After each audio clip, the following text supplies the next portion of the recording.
How to trade puts on Robinhood. In order to trade puts on Robinhood, you first need to understand what put options are.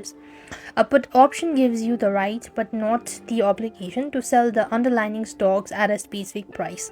The strike price by a certain date, that means the expiry date. If you believe a stock price will decline, you can buy a put option to potentially profit from the price drop as well. So here's how you could actually trade put on Robinhood. First of all, use a search bar to find that is stocks, ETFs or index you want to trade options on. After which, on the stocks detail page, select trade and then trade options. Then you want to go ahead and choose the expiry date and strike price from the put option you want to buy. Review the details including the premium, the price of the options, and submit the order as well.